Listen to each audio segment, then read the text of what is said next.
বন্ধুরা, তোমরা যখন তোমাদের বাগানে প্রথম ফল গাছ লাগানোর কথা ভেবেছিলে, হয়তো আমার মতনই তোমাদের প্রথম পছন্দের গাছটি ছিল ফলের রাজা আম। তবে বন্ধুরা, তোমরা অনেকেই আম গাছ লাগানোর সঠিক পদ্ধতি না জানার কারণে কিছুদিন পর থেকে গাছগুলোতে বিভিন্ন সমস্যা দেখা দিতে থাকে।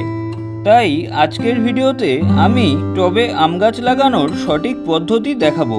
তোমরা স্কিপ না করে সম্পূর্ণ ভিডিওটি মন দিয়ে দেখো।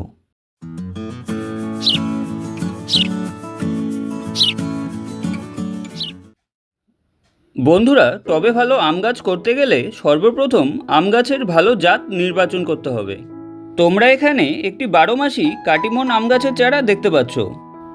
নার্সারি থেকে আম গাছের চারা নিয়ে এসে গাছটিকে সাথে সাথে রোপণ করা যাবে না। আমাদের বাড়ির ওয়েদারের সাথে মানিয়ে নেওয়ার জন্য কমপক্ষে 5 থেকে 7 দিন এভাবেই গ্রো ব্যাগে রেখে দিতে হবে। তোমাদের অনেকের মধ্যেই একটি কমন মিস্টেক হলো যে তোমরা প্রথমেই আমের চারাটিকে অনেক বড় টব বা বড় ড্রামে লাগিয়ে দাও। ফলে ছোট চারা গাছটি অতিরিক্ত জল ও খাবারের জন্য ঠিকঠাক মতো বেড়ে উঠতে না পারায় গাছে বিভিন্ন সময়ে বিভিন্ন সমস্যা দেখা যেতে থাকে। তাই তোমরা প্রথমেই অনেক বড় টবে আম গাছ লাগাবে না। গাছের বয়স বাড়ার সাথে সাথে প্রয়োজন মতো গাছটিকে বড় টবে রিপোর্ট করবে। আমি এখানে আম গাছ লাগানোর জন্য একটি 20 লিটারের জলের ড্রামকে হাফ করে কেটে নিয়ে ড্রেনেজের জন্য নিচের দিকে কিছু ছিদ্র করে নিয়েছি। তোমরা এর পরিবর্তে 8 থেকে 10 ইঞ্চির মাটির টব কিংবা প্লাস্টিকের টব নিতে পারো। টবে লাগানো আম গাছের গোড়ায় অতিরিক্ত জল অথবা বৃষ্টির জল যাতে জমে না থাকে, তাই টবের ড্রেনেজ সিস্টেমটিকে ঠিক করে নেওয়ার জন্য প্রথমে পুরনো টবের কিছু ছোট ছোট ভাঙা অংশ ও নুড়ি পাথর দিয়ে টবের নিচে ড্রেনেজ হোলগুলোকে ঢেকে এরকম একটি লেয়ার করে দিতে হবে। এরপর কনস্ট্রাকশন স্যান্ড বা বাড়ি বানানোর বালি দিয়ে এর ওপর আরও একটি লেয়ার করে দিতে হবে। এখন অল্প জলের ছিটে দিয়ে দেবো যাতে বালিগুলো নুড়ি পাথরের গ্যাপে গ্যাপে ভালো করে বসে যায়।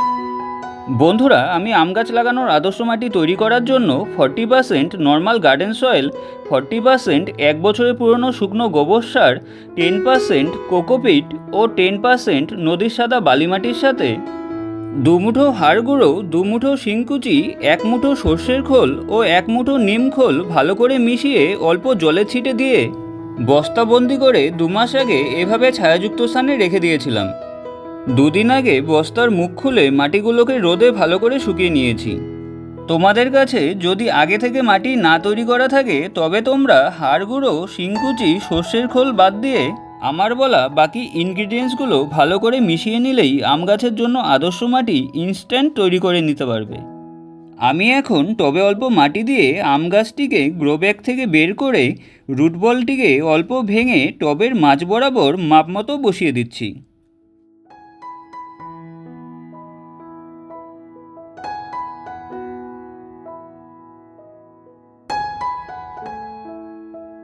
একইভাবে আবার মাটি দিতে থাকবো। আমরা কিন্তু পুরো টবটিকে মাটি দিয়ে ভর্তি করব না। পরবর্তী সময় খাবার ও জল দেওয়ার জন্য ওপরের দিকে অল্প ফাঁকা রেখে দেব। এভাবে ভালো করে চেপে চেপে মাটি দিতে হবে যাতে ভেতরে কোনো রকমের এয়ার গ্যাপ না থাকে। এখন অল্প সাব ফাঙ্গিসাইড মাটির ওপর ছড়িয়ে দিয়ে মাটির সাথে ভালো করে মিশিয়ে দিচ্ছি। তোমাদের কাছে ফাঙ্গিসাইড না থাকলে তোমরা এর পরিবর্তে 1 চা চামচ রান্নার গুঁড়ো হলুদ দিতে পারো। এরপর টব ভর্তি করে জল দিয়ে দেব। আমি গাছটিকে 2 দিনের জন্য কোনো ছায়াযুক্ত জায়গায় রেখে তারপর থেকে ডাইরেক্ট রোদেই রেখে দেব। তোমরা এই চ্যানেলের ভিডিও অপশনে ভিজিট করলে আম গাছ ছাড়াও বিভিন্ন ফল, ফুল ও ইনডোর প্ল্যান্ট লাগানোর সঠিক পদ্ধতি ও সম্পূর্ণ পরিচর্যার পাশাপাশি আমাদের চারপাশে থাকা বিভিন্ন পাখির ভিডিও পেয়ে যাবে। আর এই ভিডিওটি ভালো লেগে থাকলে লাইক, শেয়ার ও কমেন্টের সাথে চ্যানেলটিকে সাবস্ক্রাইব করে দিও। ভিডিওটি সম্পূর্ণ দেখার জন্য তোমাদের অসংখ্য ধন্যবাদ।